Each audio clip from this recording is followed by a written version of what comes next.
देखो उससे वो तो अपन देख ही रहे थे, एक और अपने को है प्रोसेस में, इसमें अपन ये करते हैं, एक मिनट रुक जाओ पहले स्क्रीन शेयर कराऊं।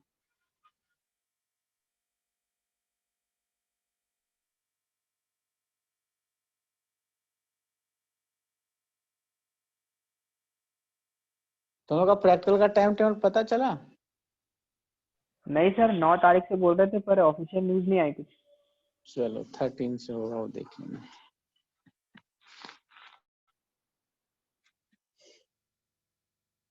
देखो इसमें अपन उससे पहले थोड़ा सा और इंट्रोडक्शन उससे अपन छूट गया था, मैंने बेसिक्स नहीं बता पाए थे।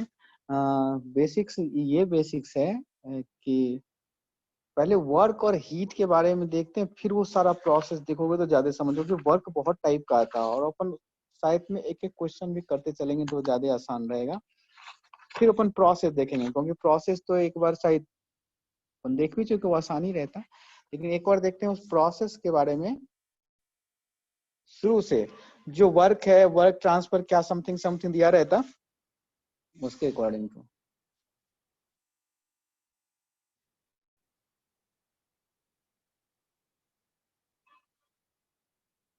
कि पहले ये प्रोसेस अपन खत्म कर दें, पहले प्रोसेस खत्म ही कर देता हूँ। चलिए प्रोसेस खत्म कर दें।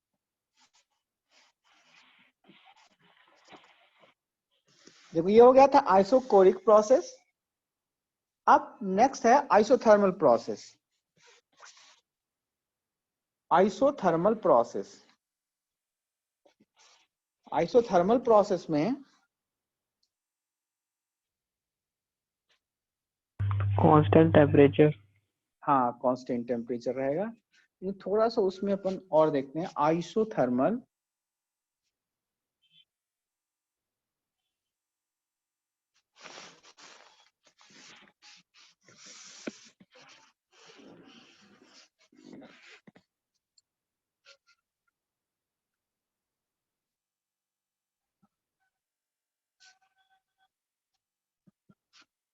Isothermal process.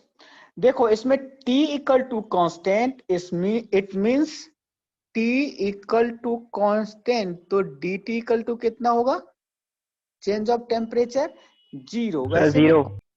हाँ कांस्टेंट का डिफरेंशिएशन जीरो रहता है, तो वैसे भी अपन लिख सकते हैं कि इसमें dt इक्वल टू जीरो है।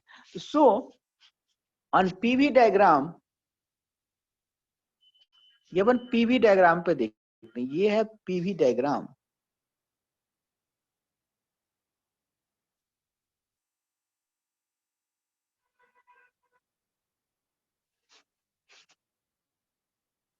और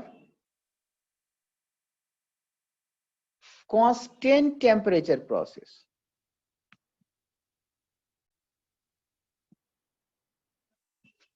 कांस्टेंट टेम्परेचर प्रोसेस में। अब देखो इसमें दो तरह से हो सकते हैं इसमें, यानी कि अगर हम लाइन ड्रॉ करते हैं तो आप देखो इसी में पीटी जैसे इक्वेशन निकालो में, ये भी प्रोसेस है और ये भी प्रोसेस हो सकता। यानी एक में अगर जितने से टेम्परेचर डिक्रीज कर रहा है दूसरे में इंक्रीज करेगा, ये अपन प्रेशर ले सकते चेंज ऑफ में। और इसका ग्राफ नेचर कैसा होगा, जो हमने ग्राफ प्लॉट किए, ग्राफ का कभी कभी नेचर पूछता है तो what is the nature of graph, तो वो निकाल लेते हैं। इसमें होगा टी इक्वल टू कॉन्स्टेंट और d T equal to zero on PV diagram. मान लो टीएस पे तो बना ही लोगे, टीएस तो बहुत आसान है, टी के अपन कांस्टेंट ले लिया, टी के पैड जस्ट टी कांस्टेंट है, इसका मतलब कोई एक लाइन है। जैसे मान लो कि इसमें अगर कोई टीएस खींचता है, इस पे टीएस ले रहा है, तो टी ऐसा कांस्टेंट है। मेन पीवी है और इसको फाइंड आउट लगता है, यानी कि इक्वेशन को फाइंड आउट करना है उसके टर्म में, यदि निकालना है पीवी के टर्म में तो कैसे फाइंड आउट करें, उस पर अपने को डिपेंड करता है। तो निकालने के लिए देखो वर्क डन, सबसे एक और चीज समझ लो, अगर अपने पास याद नहीं है आपको तो सबसे एक ही है कि work done W equal to, अभी जो हमने जनरल देखा था 1 to 2 V1 से V2 और PdV। अगर आपको याद है सारा फॉर्मूला तो बहुत अच्छा, अगर मुझे याद नहीं है तो क्या करेंगे, PdV याद है, और इससे तुम जितने भी हो, जो आपके पास प्रोसेस है, सारा प्रोसेस केवल इसी के हेल्प से निकाल सकते हैं। अगर नहीं याद है हमें तो कोई प्रॉब्लम नहीं है, लेकिन एक तो याद हो सकता है, work done equal to PdV V1 से V2 तक, और ये अपने को फाइंड आउट कर सकते हैं, निकाल सकते हैं। समझ गए? अगर अब इससे कैसे निकाले, तो वही PV equal to NRT, this is the equation of ideal gas का इक्वेशन है। और जो अभी हम पढ़ रहे हैं ये भी आइडियल गैस के लिए भी अपन यूज कर रहे हैं। तो PV इक्वल टू NRT उस फॉर्मूले से, जहां पे ये क्या है, work done in the terms of PV दिया है, तो अगर TS समथिंग के टर्म में अगर दिया होगा तो वहां से निकाल सकते हैं। देखो इसको अपन कैसे निकाल सकते हैं, V1 से V2, PV equal to MRT, if T equal to constant, इसका मतलब है होल टर्म MRT भी कांस्टेंट, और इस कांस्टेंट भी डिनोटेड बाय C, यानी PV equal to C, PV equal to C constant, where C be the constant. अब इसी का यूज कर लें, यहाँ पे जो फॉर्मूला है उसमें अपन डायरेक्ट पुट करें तो निकल जाएगा। V1 से V2 कंडीशन सेट करा हमने कौन सा, PV इक्वल टू कांस्टेंट, इसमें टेम्परेचर भी कांस्टेंट, एट टेम्परेचर भी constant, so from the this relation P equal to constant by V। तो वैल्यू ऑफ PdV में भी वैल्यू ऑफ P पुट करिए, C इक्वल टू V, क्योंकि differentiation V के term में है तो इंटीग्रेशन V के टर्म में हमने कर रहा, dV दिया हुआ है तो हमने V के टर्म में, तो P converted into the terms of V with the respect of given condition और गिवन टाइप ऑफ प्रोसेस। तो यानी कि हम इसमें लिख सकते हैं C बाय V dV, और अपने को ये पता है dV बाई बी, इसका इंटीग्रेशन तो पता होगा, dV बाई बी का इंटीग्रेशन, कि नहीं पता, dx बाई x का integration, dx by integration, dx by x का इंटीग्रेशन होता है -1/x²। और सॉरी ये, हाँ, log x होता है, log x plus c constant indefinite integration में। लेकिन in the terms of definite integration, definite integration में क्या होगा, क्योंकि डिफिनिट दिया तो V1 से V2 का वैल्यू पुट कर देंगे, तो हम लिख लेते हैं इसको C कांस्टेंट बाहर, dV by V log V, और उसको लिख सकते हैं ln V2 बाई V1। समझ गया कि पूरा लिखो इसको, ये था ln V2 minus ln V1, और ln V2 minus ln V1 को लिख सकते हैं ln V2 बाई V1। ये आ गया ना समझ में, कि नहीं आया? खुद ही बताऊं फिर से, एक बार बता दीजिए। देखो इसको अपन इंटीग्रेट किए तो इसको लिख सकते हैं, इंटीग्रेशन करो, ये C ln V2 से V1, और C ln, इसको लिख सकते हैं C ln V1 V2, C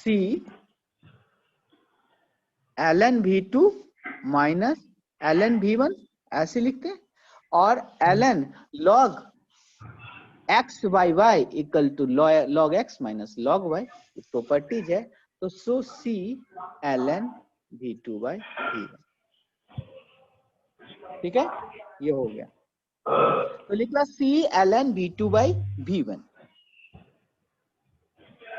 अब क्योंकि C तो इंडिपेंडेंट, C तो कांस्टेंट है, C का वैल्यू पता नहीं है, लेकिन तुम्हें यहां से पता है, इसको अपन इक्वेशन फर्स्ट लिख लेते हैं। फ्रॉम इक्वेशन फर्स्ट C के बदला में PV यानी कांस्टेंट है, यानी process, if this be the position of first, और ये 2 है, तो यहाँ का जो P1 V1 होगा इस P2 V2 के बराबर होगा, because PV equal to constant, process भी आइसोथर्मल है, यानी टेम्परेचर कांस्टेंट है। तो C at the place of C we can write PV it means P1 V1 और P2 V2। यानी इस इक्वेशन को लिख सकते हैं P1 V1, वो आवाज आ रहा है एक मिनट, वो कर लो, म्यूट कर लो, फिर होगा तो अपन देखेंगे। देखो P1 V1 ln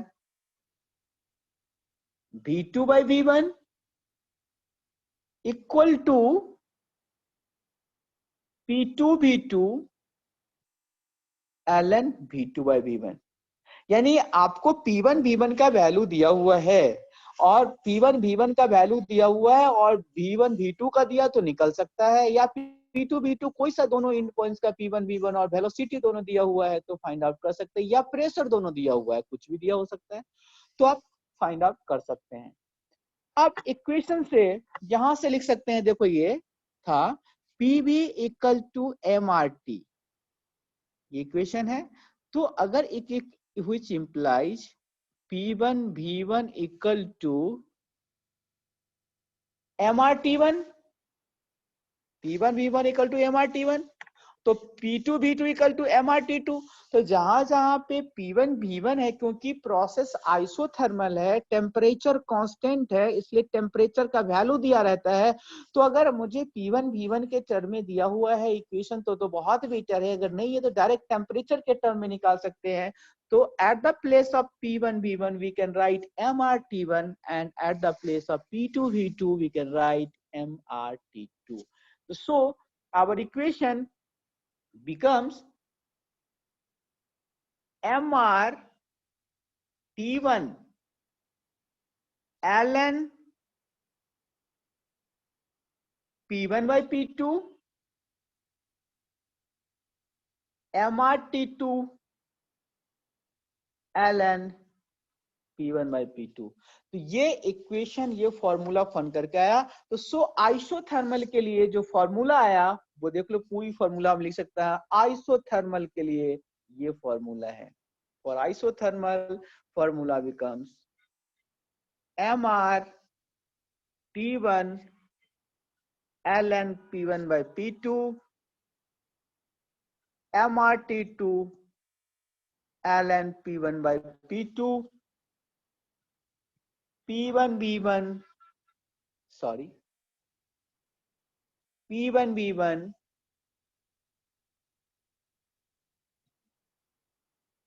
ln P1 by P2 P2 V2 ln V2 by V1। इसमें से कोई भी इक्वेशन से निकाल सकते हैं, कुछ भी दिया होगा। Work done for isothermal process, ये क्या है? वर्क डन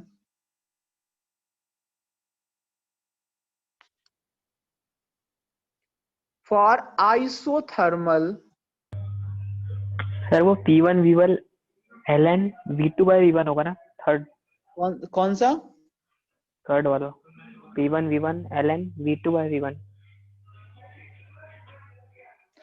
हाँ देखो, इसमें दोनों में से कुछ भी रहेगा, लेकिन ये जो है ना, ये जो लिख रहे हैं ना, ये V2 by V1 या P1 by P2 कुछ भी लिखोगे तो दोनों एक ही है। देखो यहां से ये आ गया ना तुम्हारा P1 V1 equal to P2 V2। So V2 by V1 equal to हो गया P1 by P2। तो दोनों में से कुछ भी लिखोगे तो आंसर आ जाएगा। यहाँ V2 by V1 लिख लो, इसमें भी तुम लिख सकते हो V2 by V1। ठीक है, देखो ना इक्वेशन से इससे आ गया। नहीं, दोनों में से कुछ भी दिया रहेगा तो आंसर निकल सकता है। जहां जहां V2 by V1 है वहां वहां P1 by P2 लिख सकते हैं, दोनों एक ही है। यानी मान लो प्रेशर अगर दिया है P1 P2 तो कोई प्रॉब्लम नहीं, उसके टर्म में आंसर निकलेगा। यदि वॉल्यूम दिया है तो उसके टर्म में आंसर निकलेगा, जो दिया है उसके टर्म में अपन आंसर फाइंड आउट करेंगे।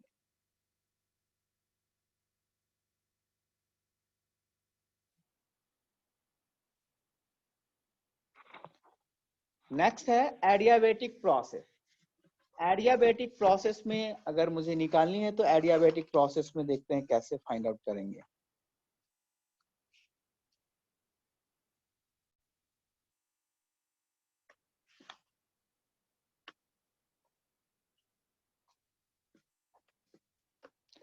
एडियाबेटिक प्रोसेस और आइसोथर्मल में के ग्राफ जो पीवी डायग्राम पे ड्रॉ करते हैं, दोनों में बहुत सिमिलरिटी है, और इसलिए कभी कभी पेपर में दोनों का ग्राफ देखता है और बताता है कि बताइए कि कौन सा आइसोथर्मल का है कि कौन सा एडियाबेटिक है। तो मान लो अगर दो ग्राफ दिया हुआ है पीवी डायग्राम में, क्योंकि लॉगरिथमिक ये भी है वो भी एक्सपोनेंशियल आता है, तो दोनों में कौन सा फाइंड आउट करें, कैसे फाइंड आउट करें, वो भी निकाल लेंगे। पहले देखते हैं adiabatic process.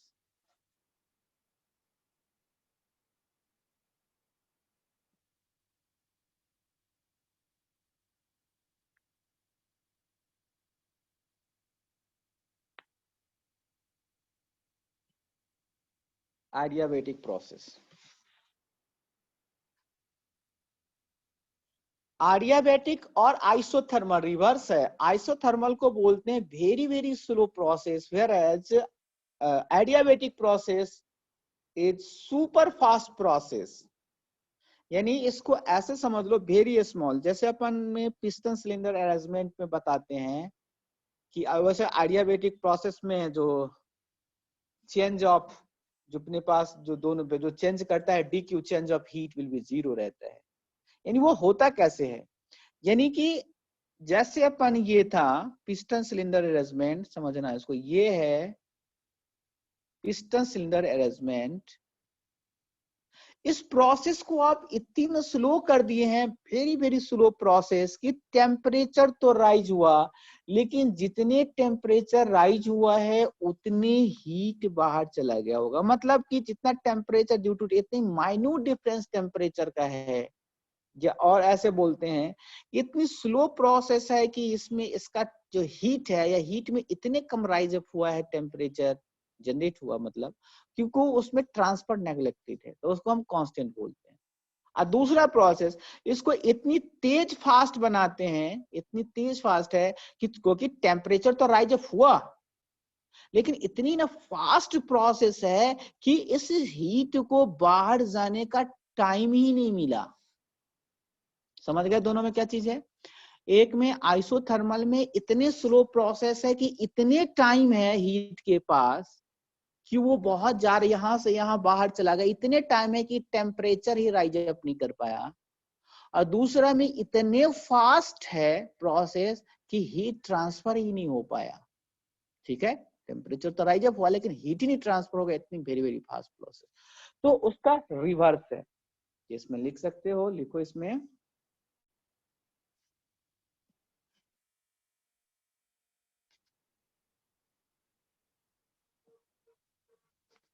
it is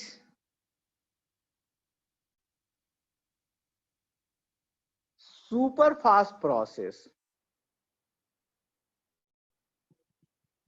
that is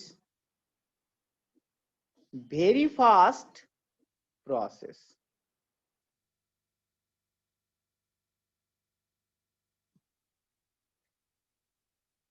जैसे एग्जांपल में मान लो कि कौन सा ब्रस्ट इन अ बैलून, जो बैलून अगर ब्रस्ट कर गया है तो उसको अपन बोलते हैं कि एडियाबेटिक प्रोसेस है। या अगर टायर ब्रस्ट कर रहा है, टायर का ब्रस्ट हो जाना एडियाबेटिक प्रोसेस कहलाता है। एग्जांपल लिख सो, एक आध लिख सकते हो एग्जांपल में।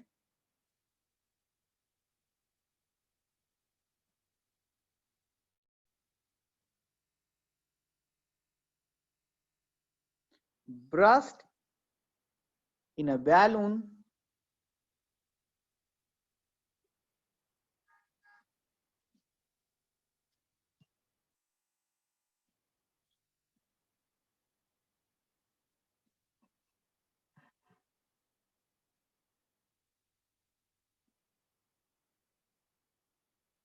Burst in a car tyre.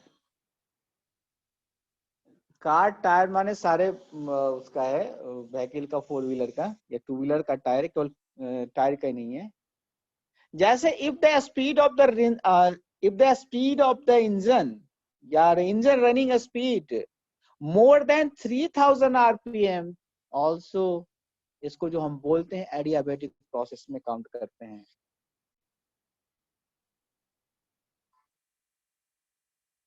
Engine running at 3000 rpm, running at 3000 rpm adiabatic होगा। अब इतनी फास्ट प्रोसेस है कि change of heat, exchange heat ही नहीं हो पा रहा, सिस्टम में सराउंडिंग में नहीं गया, सराउंडिंग का सिस्टम में नहीं आया, तो sir dq must be 0, it means change of heat will be 0। और ऐसा क्यों होगा, जो हमने बताया इतनी ना फास्ट प्रोसेस है कि टाइम ही नहीं, हीट को एक्सचेंज होने के लिए टाइम ही नहीं उसमें, तो अपन लिख सकते हैं heat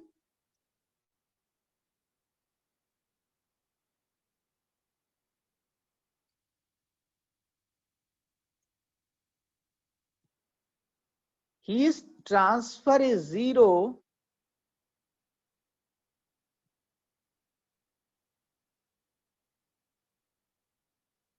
because there is no time to heat transfer।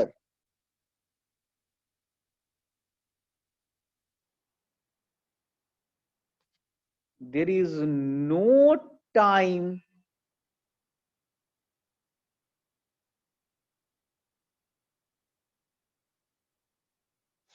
to heat transfer takes place।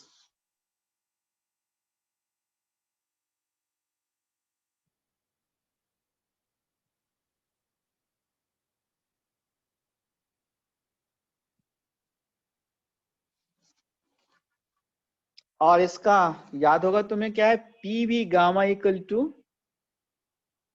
Adiabatic process है, पॉलीट्रॉपिक नहीं ले रहा हूं, पॉलीट्रॉपिक में एन लिखेंगे, लेकिन एडियाबेटिक में P V to the power gamma equal to constant.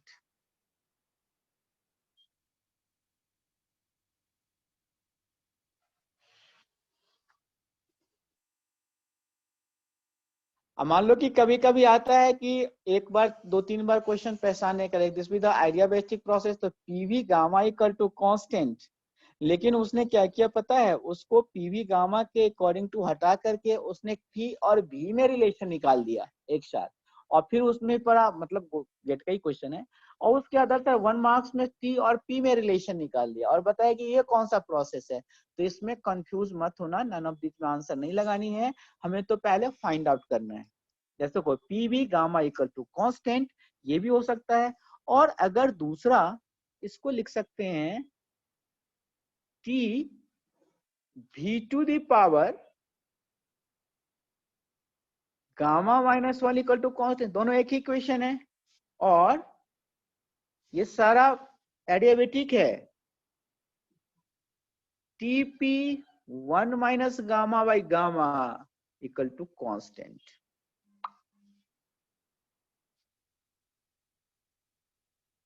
और इसको समझाऊं कि समझ में आएगा, इसको बताऊं कैसे आया, क्योंकि अगर तुम्हें पी भी गामा भी केवल कांस्टेंट याद है तो कोई प्रॉब्लम नहीं है दो को याद करने का, आप निकाल सकते हैं उसमें।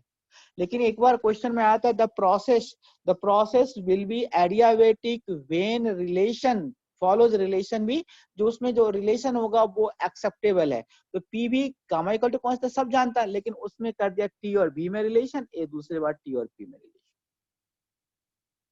निकालो इसको क्या समझ सर में वो आ पीवी जाएगा। से टीवी और टीपी कैसे आया वो बता दीजिए। अच्छा हाँ, वेरी गुड, ये समझ लो, क्योंकि ये बहुत बार आया, एक ही चीज पीवी गामा अगर याद हो गया ना तो उसे तुम सब निकाल सकते हो। कैसे आ गया देखो, एक निकालता हूँ फिर दूसरा बताना कि समझ में नहीं आया।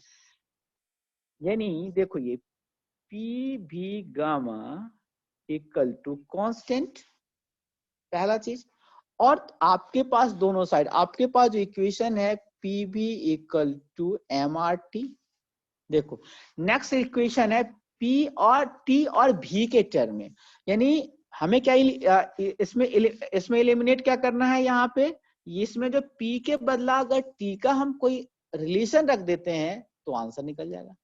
तो यहां से देखो P V equal to M R T, और पी इक्वल टू आप लिख सकते हैं एम आर टी बाई भी, ठीक है। और देखो M R with the constant, because this will be the constant, तो P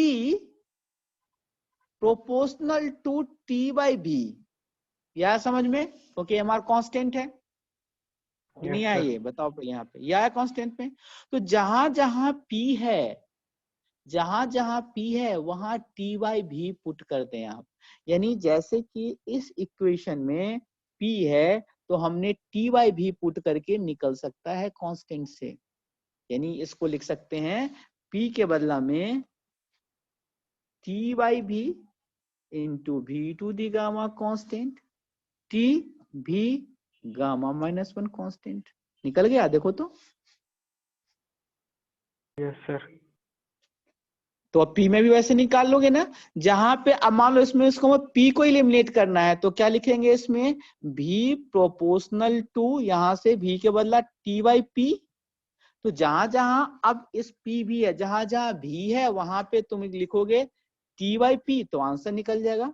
निकालू, निकल जाएगा ये। देखो इसमें क्या है, पी रहने दो और भी के बदला आप पुट करना है आपको, कितना दिया है, T by P, T by P put करना है अपने को। तो टी बाई पी इसका पावर गामा, क्योंकि भी के बदला में कांस्टेंट, और जो ये क्या हो गया T to the power gamma into P 1 minus gamma equal to constant. देखो यह समझ में, पी पे पावर 1 और नीचे था P to the power gamma तो 1 माइनस गामा। और दोनों साइड इसको हम करते हैं, जो ये अपन बना के रखे हैं इसको अपन मल्टीप्लाई कर देते हैं 1 बाई 20, कोई अंतर नहीं पड़ता रहता है। हमें फ्री करना है, किसको फ्री करना है, टी को फ्री करना है। तो इसमें लिख सकते हैं कि बोथ साइड के पावर, जैसे a इक्वल टू बी तो a square equal to B square होगा, होगा नहीं है। सिमिलरली ऐसा कर देते हैं, जैसे देखो t गामा इंटू पी 1, यहां तक भी छोड़ सकते, इसके पावर में हम 1 बाई गामा से मल्टीप्लाई कर देते हैं equal to C to the power 1 by gamma. तो क्योंकि सी तो कांस्टेंट है तो कांस्टेंट पे कुछ भी आप देंगे पावर तो कांस्टेंट ही हो जाएगा। लेकिन यहां पे होगा T gamma into 1 by gamma into P 1 minus gamma बटे गामा इक्वल टू कांस्टेंट। ये कैंसिल हो गया, तो t into P to the power 1 minus gamma by gamma equal to C. देखो यही निकाले थे ना। यानी इस एक्सप्रेशन को ऐसे भी पूछा जा सकता है। तो तुम्हें अगर पी भी टू दी पावर गामा यदि याद है तो और कोई प्रॉब्लम नहीं याद करने के लिए, अगर याद हो गया तो बहुत बेटर है, टाइम से आसान। ये 2-4 क्वेश्चन अभी प्रैक्टिस करोगे सब याद हो जाएंगे, निकल जाएगा अब। यस सर, आ गया समझ में। हाँ, इसमें कुछ भी डाउट हो तो बताना अपने को। भैया गामा इक्वल टू लिख सकते हैं, gamma equal to CP by CB.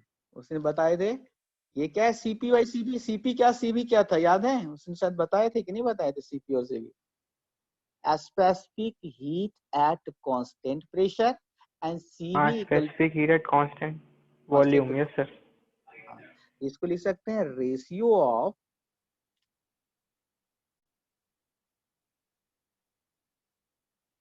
Specific heat, P denotes constant pressure, V constant volume, और गामा का वैल्यू आता है 1.4।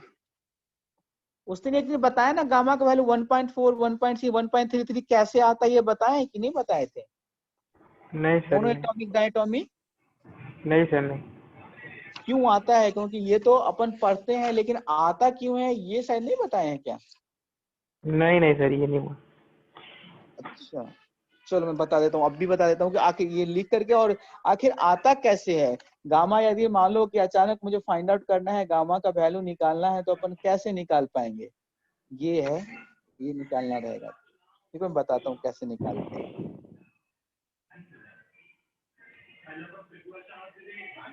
Gamma equal to 1.4 for air जो कि अपन पढ़ते हैं, और एयर के अलावा किसमें, डायटोमिक गैस, एयर और डायटोमिक गैस।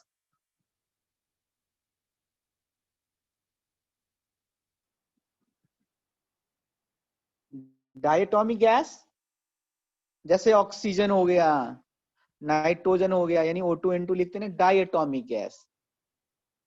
तो डायटोमिक गैस और एयर के लिए 1.4 होगा, gamma equal to 1.6 for monoatomic gas.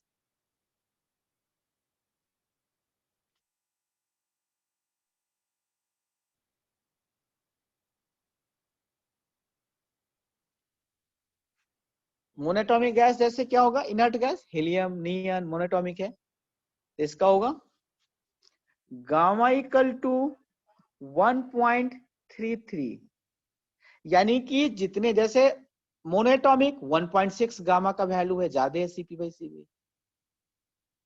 Diatomic उससे कम है, और ट्राइटोमिक में और कम होगा तो 1.33 फॉर ट्राइएटॉमिक गैस, जैसे सल्फर डाइऑक्साइड है समथिंग करके। तो 1.33 है, इस तरह से है, मोनोएटॉमिक, डायटोमिक, ये सब निकालना पड़ेगा अपने को। मान लो कि ये तो याद है अपने पास, सबसे पहले याद करने का तरीका है कि मोनोएटॉमिक का सबसे ज्यादा और ट्राई का, जितने नंबर ऑफ एटम्स बढ़ते जाएंगे उसके गामा का वैल्यू उतना डिक्रीज होता चला जाएगा, ठीक है ना। जितने उसके वैल्यू इंक्रीज होते जाएंगे गामा का वैल्यू उतना डिक्रीज होता चला जाएगा। अब देखो उसमें गामा का वैल्यू कैसे इंक्रीज डिक्रीज करता है, वो चीज एक हम बता देते हैं। एक्चुअली थोड़ी इंटरनल एनर्जी का कंसेप्ट है, तो नोट देके देख लो कैसे होता है, क्योंकि मान लो अगर इस टाइप का क्वेश्चन आता है तो कंफ्यूजन हो जाता है। देख लो, gamma equal to 1+2/x, gamma equal to 1+2/x, ठीक है ना, ये फॉर्मूला ही होता है। फिर x equal two degree of freedom,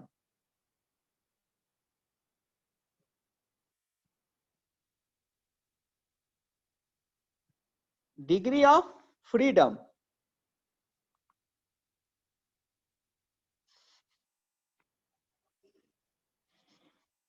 फिर x equal two degree of freedom.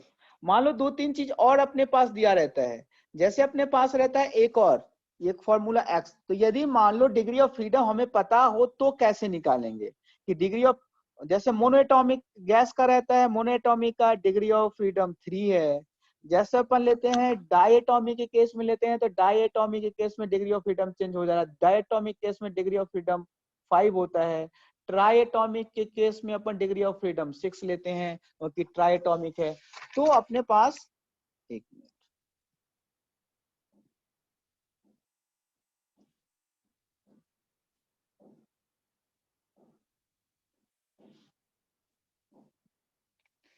तो डिग्री ऑफ फ्रीडम दिया रहेगा, और अगर डिग्री ऑफ फ्रीडम नहीं भी दिया तो फिर तो कैसे निकालेंगे, एक और फॉर्मूला है गामा इक्वल टू, देखो यहां से निकल जाएगा, यदि डिग्री ऑफ फ्रीडम दिया हुआ है तो अपन लिख ले पहले, for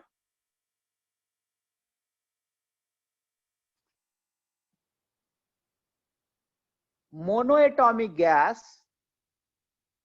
x degree of freedom equal to 3, यानी कि तुमको ऐसे क्वेश्चन में आ सकता है, the degree of freedom of a gas equal to 3, 4 अपने मन से दे दिया 6, find out the value of gamma, कितनी गामा का वैल्यू होगा। तो देखो डिग्री ऑफ फ्रीडम 3 है, तो 3 अगर डिग्री ऑफ फ्रीडम है तो अपन निकाल सकते हैं, for diatomic gas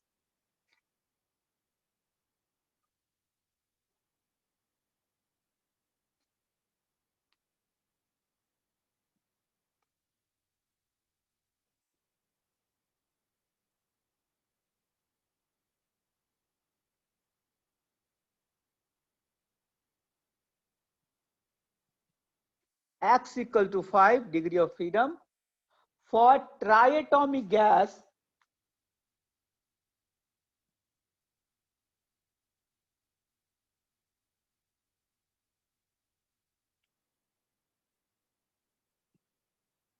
triatomic gas के लिए लेते हैं x इक्वल टू 627, एक्चुअली 6 पे ही हम लोग कंसीडर करते, लेकिन 627 होता है डिग्री ऑफ फ्रीडम, मतलब मूवमेंट दिया हुआ, तो 627, लेकिन जो आंसर निकालना अपन उसी पे निकाल रहे हैं, 6 पे निकालते हैं तो 1.33 आता है, लेकिन 627, तो अगर मान लो क्वेश्चन में अपने आगे आएगा gas triatomic guys have 7 degree of freedom, find out the value of gamma, find out the value of CV, find out the value of CP. तो यहां से देखो निकल जाएगा, आप गामा केवल याद होगा तो इससे देखो गामा का वैल्यू निकल जाएगा, यानी इसमें x equal to 3 which implies gamma equal to 1 plus 2/3। 2/3 कितना होगा, 66 हो गया, ये निकला 1.66 which implies gamma equal to 1 plus 2/5, तो 2/5 होगा तो ये कितना हो गया 1.4 which implies gamma equal to 1 plus 2/6 equal to 1.33। अब निकल जाएगा ना गामा कैसे निकालते हैं, तो डिग्री ऑफ फ्रीडम आपको पता होगा कि ट्राइएटॉमिक, मोनोएटॉमिक, डायटॉमिक का डिग्री ऑफ फ्रीडम कहाँ है, with the help of this degree of freedom find out कर सकते हो। वैसे भी सीपी और सीवी के टर्म में अगर हमें आंसर निकालना है तो सीवी और सीपी को भी हम एक टर्म में फाइंड आउट कर देते हैं, जिसमें कि इनको एक तो इंक्लूड हो गया, CV equal to, CV equal to ये होता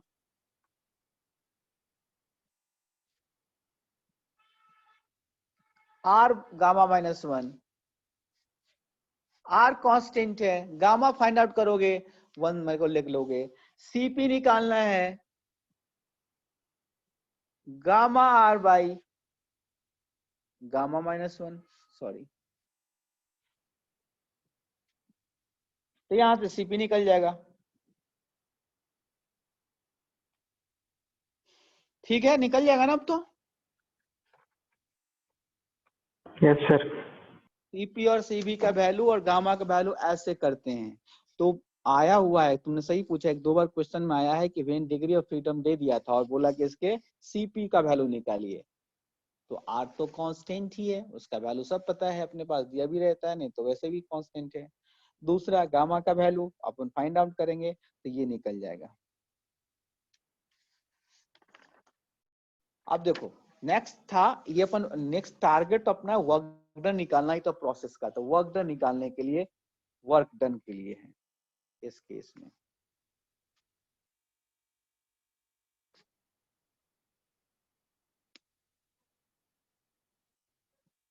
वर्क डन,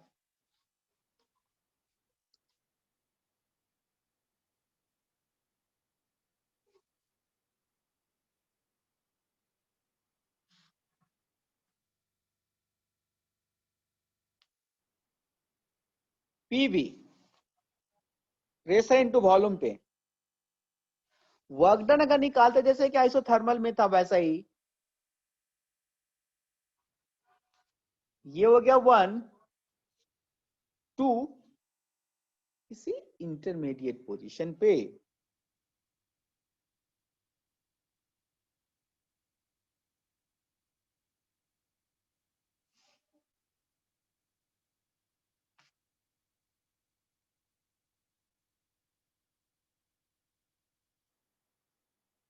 डीवी पीवी, और यहां से क्या है PV gamma equal to constant, it means P1 V1 to the gamma equal to P2 V2 the power gamma equal to constant, यानी आपके पास ये चीज पता, हमने क्या बताया था P dV, V1 से V2 P dV इंटीग्रेट करिए जो निकलेगा, अब इसी में तुमको उसी वैल्यू को पुट करना है, यानी कि अपने पास क्या है PV gamma equal to constant P1 V1 gamma equal to P2 V2 gamma equal to constant. समझ में आ रहा? अब तो निकल जाएगा ना तुमसे, जब निकला होगा मतलब एग्जामिनेशन में, अगर नहीं भी याद है तो निकाल तो लोगे। यस सर, निकाल लूंगा। क्योंकि इससे आसान नहीं होनी चाहिए।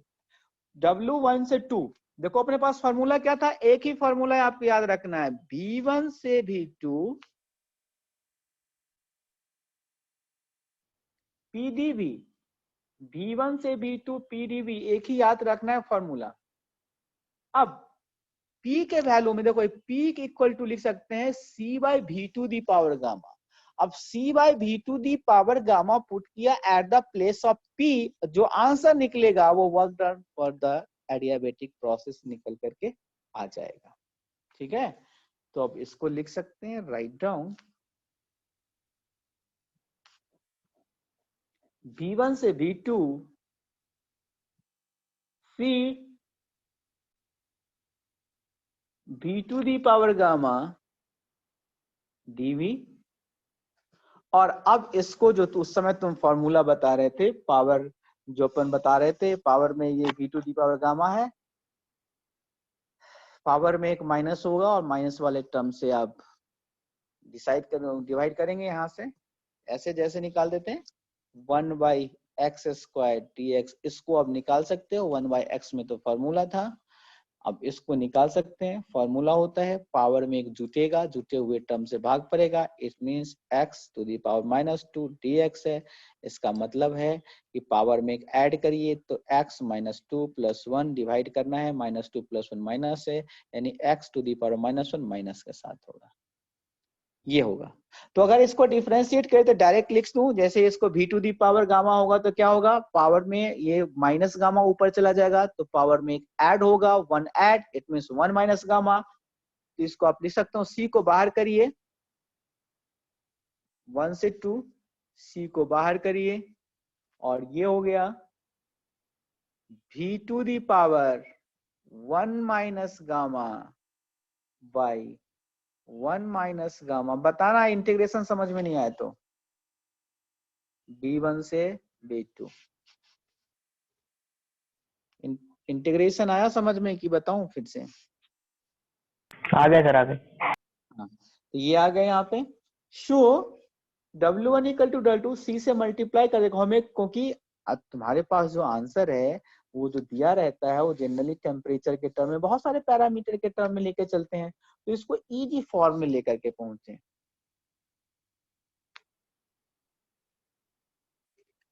C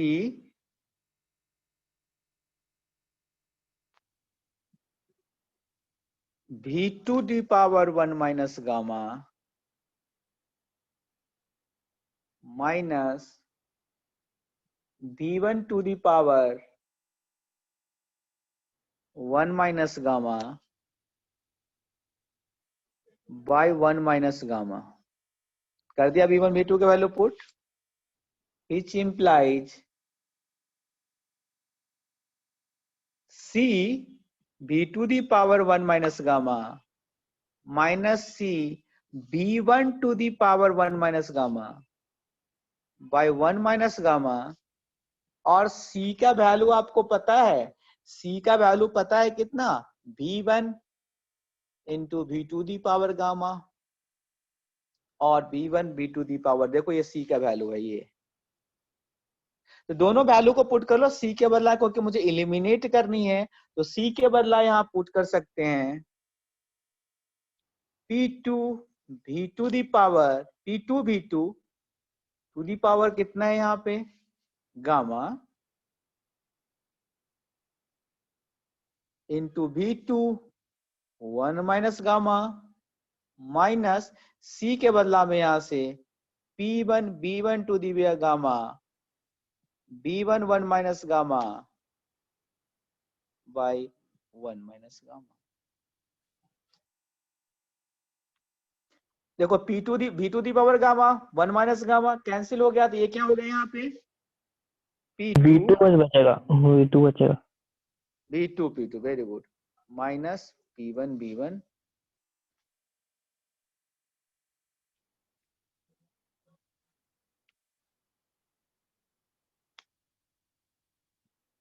1 minus gamma. और याद रखने के लिए अपन जनरली याद ऐसे कहते P1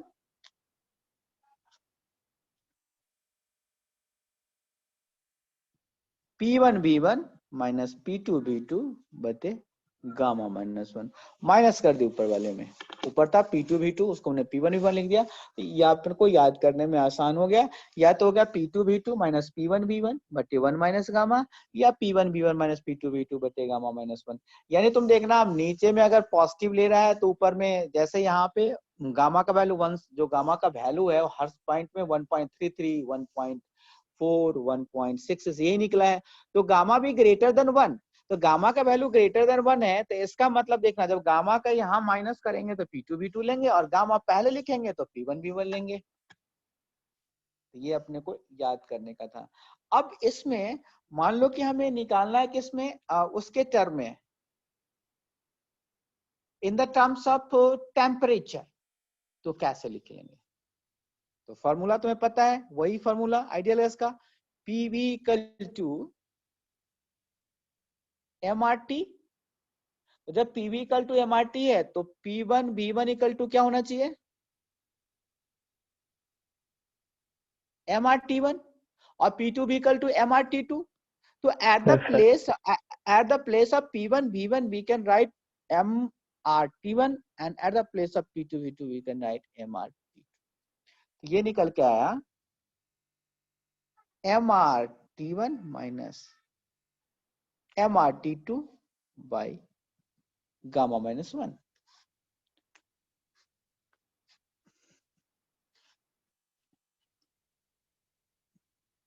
MR कॉमन ले लें तो T1 minus T2 gamma minus 1, T1 minus T2 बटे गामा माइनस 1।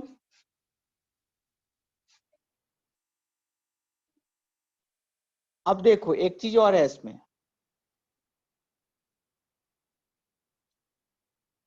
अभी जैसे RCB के टर्म में यहाँ फॉर्मूला था CV इक्वल टू, जिसमें इन्वॉल्व कर रहे थे, देखो अभी जस्ट ऊपर समझा रहे थे, CV इक्वल टू दिया हुआ है R gamma minus 1, CV equal to दिया है R गामा माइनस 1। तो यहाँ पे CV equal to R by gamma minus 1, यहाँ पे भी एक टर्म है R बाई गामा माइनस 1। देखो तो इसके बदला अपन CV लिख सकते हैं, तो ये इक्वेशन हो सकता है MCV T1 minus T2, MCV T1 minus T2। So W work done हो गया 1 से 2 equal to MCV T1 minus T2।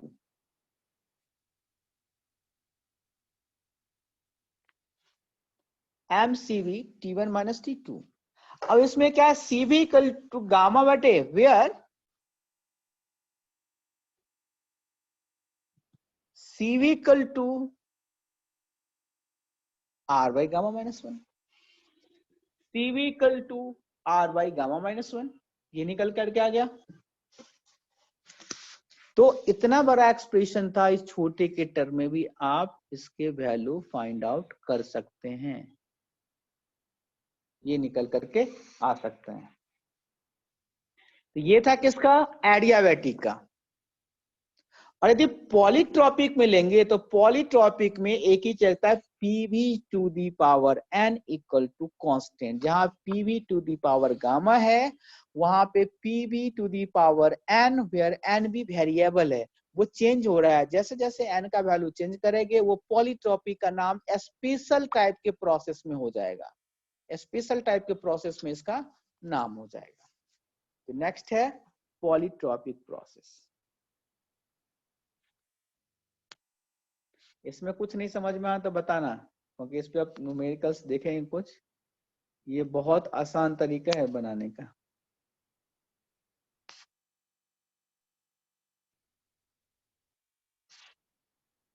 Polytropic process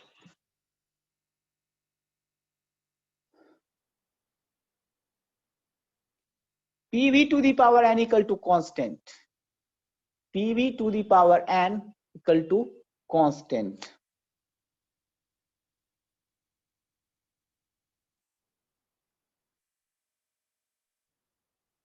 Where n can take any value from 0 to infinity. ये भी आया है बहुत बार. Where n can take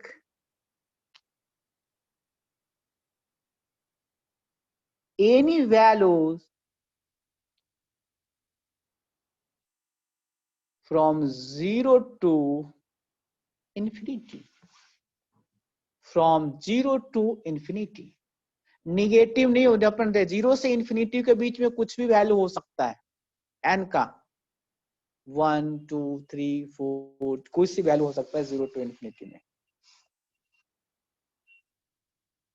अब इसका प्रोसेस अगर निकालते हो पीवी डायग्राम में तो देखो ये चीज हो जाएगा जैसे अपन पीवी का देखे थे एडियाबेटिक केस में. तो for polytropic process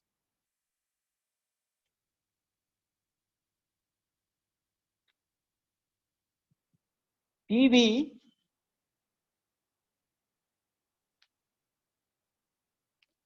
one two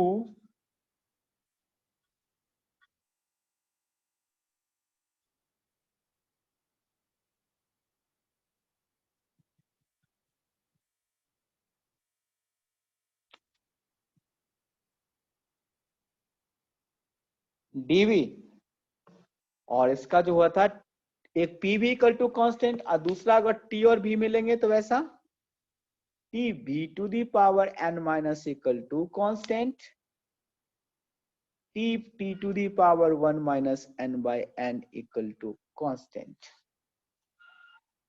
ये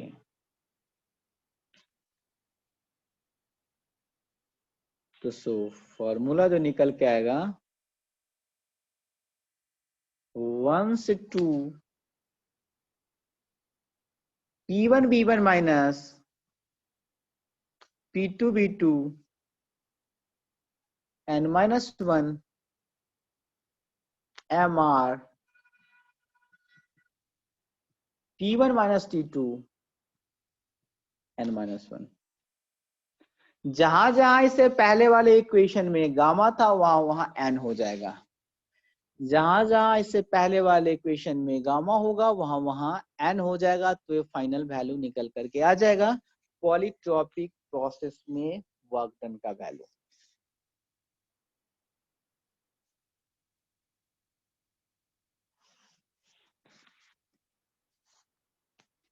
अब ये जो इक्वेशन है ये जो इक्वेशन है दिस जनरल एक्सप्रेशन है. General expression be valid for all value of N. N के सारे वैल्यू के लिए except N equal to 1. Except N equal to 1. 1 का होगा तो स्पेशल केस हो जाएगा. वो देखते हैं एन इक्वल टू 1 का मतलब कौन सा होगा. देखो यहां से PV to the power N equal to constant और n इक्वल टू 1 अगर देते हैं तो pv इक्वल टू कांस्टेंट. तो प्रोसेस हो गया आइसोथर्मल. तो आइसोथर्मल जो इसका स्पेशल केस हो गया इसके लिए वैलिड नहीं क्योंकि फॉर डिनोमिनेटर में n माइनस 1 है. If n equal to 1 it means हो गया 1 माइनस 1 0 और डिनोमिनेटर के टर्म में अगर 0 है तो फार्मूला वर्कडन का कैसे निकालेंगे. This is not value for n equal to 1 और आइसोथर्मल प्रोसेस. एक्सेप्शनल आ सकता है, ये आता है इसमें, किसके लिए नहीं है. yes. लिख लो. General expression for work done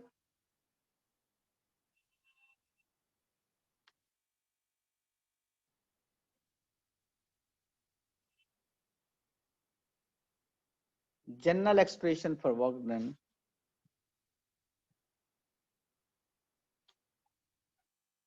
this is valid for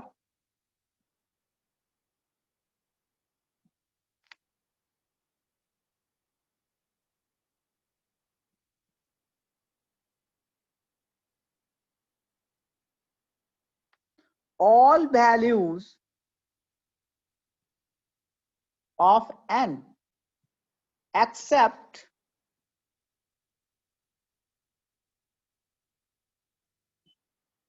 n equal to 1, except n equal to 1.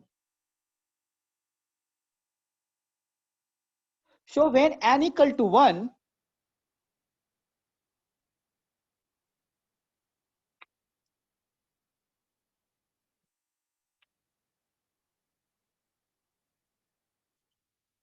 polytropic work is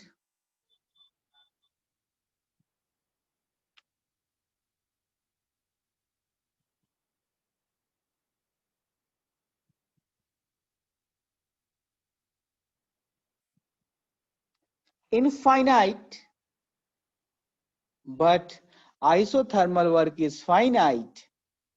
समझ रहे हैं? n equal to 1 इसमें करेंगे तो पॉलीटेबल इनफाइनाइट निकलेगा, और n equal to isothermal work is finite. इसका मतलब है n equal to 1 वैलिड नहीं है.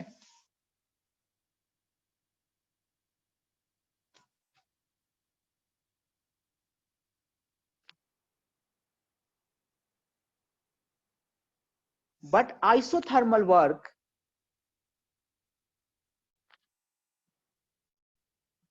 is finite. Hence, it is not valid for n equal to 1. Hence,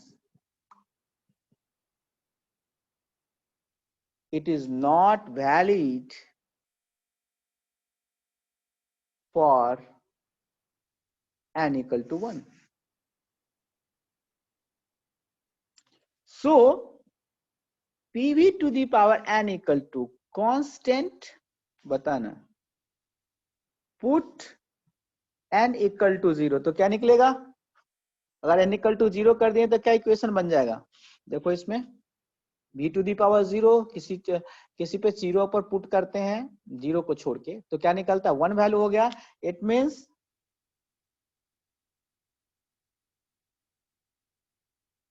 p equal to constant. p equal to constant तो process हो जाएगा isobaric.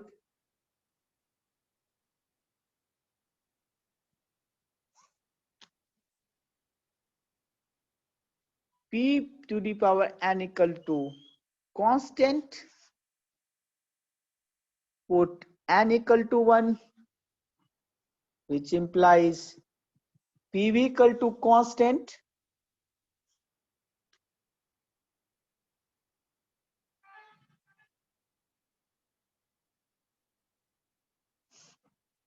process. Isothermal, PV to the power n equal to constant, put n equal to 1.4, sorry, 1.4,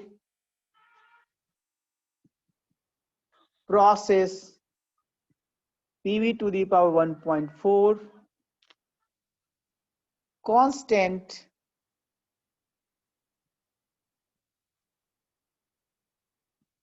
adiabatic process.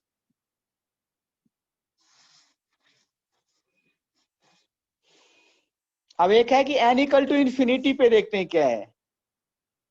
PV to the power n equal to constant. देखो both side